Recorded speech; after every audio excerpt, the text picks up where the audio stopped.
Magandang hapon sa ating lahat. Narito update sa magiging lagay na ating panahon.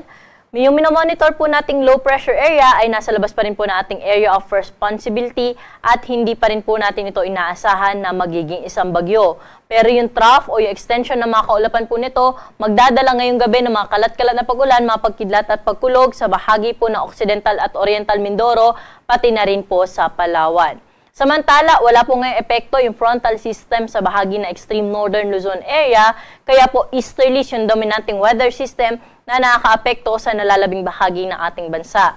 Ito po yung magdadala ng mga pulupulong pag-ulan, mga pagkilat at pagkulog sa iba't ibang parte po ng ating bansa ngayong hapon hanggang mamayang gabi, na kung saan nagbibigay po tayo ng mga babala o mga thunderstorm advisories na pinopost po natin sa ating social media accounts at pati na rin po sa ating website. Na kung saan kapag binisita po natin itong ating mga advisories na to, ay malalaman po natin kung meron po ba tayong inaasahan ng mga pag-ulan sa isang lugar within the next 2 to 3 hours.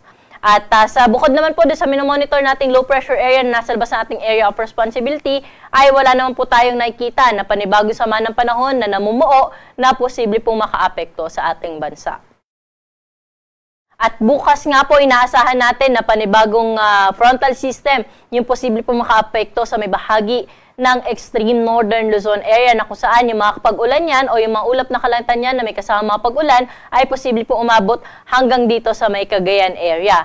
At dahil nga po bababa yung axis ng frontal system, ay meron din po tayong inaasahan na paghila po nito o pag-iral ng southwesterly wind flow na inaasahan naman natin na makaka-apekto sa may bahagi ng Ilocos Norte. Kaya bukas po, ang bahagi ng Batanes, Babuyan Islands, Ilocos Norte at Cagayan ay inaasahan natin na makakaranas ng maulap na kalangitan na may kalat-kalat na pag-ulan, mga pagkidlat at pagkulog.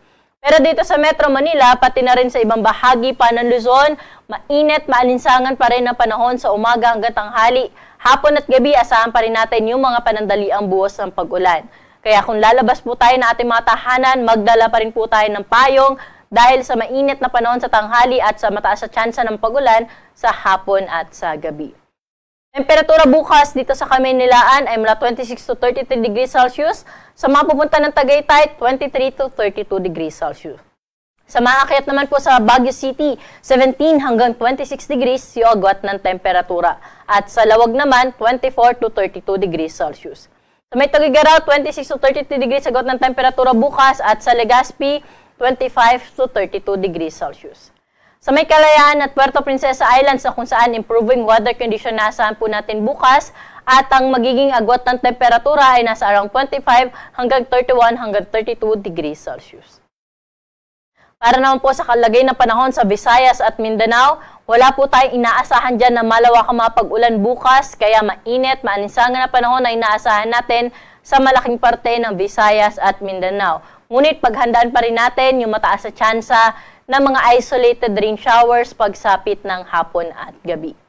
Temperatura sa Tacloban at sa Iloilo, 26 to 32 degrees Celsius. Metro Cebu, 27 to 32 degrees Celsius.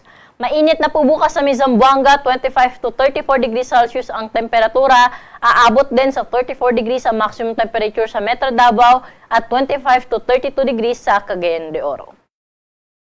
Sa mga kababayan naman natin na maglalayag, wala pa rin po tayong gale warning na nakataas sa anumang baybayin ng ating karagatan. Ngunit pinag-iingat natin yung ating mga kababayan na maglalayag sa may baybayin ng Northern Luzon area or sa may extreme Northern Luzon area dahil posible po dyan yung katamtaman hanggang sa maalon na karagatan. Sa ibang parte ng ating baybaying dagat, magiging banayad hanggang sa katamtaman lamang ang mga pag-alon. Para po sa ating 3-day weather forecast sa mga pangunahing syudad dito sa Luzon, dito po sa Kamaynilaan, makikita natin simula Biyernes hanggang Linggo, maulap na ang kalangitan na inaasahan natin dahil sa posibilidad ng pag-iral ng southwesterly wind flow. Kaya may mga pag-ulan, mga light to moderate with the times heavy rains na po tayo inaasahan simula Biyernes hanggang Linggo dito sa Kamaynilaan. Pero sa Baguio City, mataas lamang ho ang tsansa ng mga thunderstorms sa hapon at gabi, but generally sa umaga hanggang tanghali ay fair weather condition yung ating inaasahan. Ganun din sa Legazpi City na kung saan mga isolated rain showers lamang ang inaasahan natin sa hapon at gabi.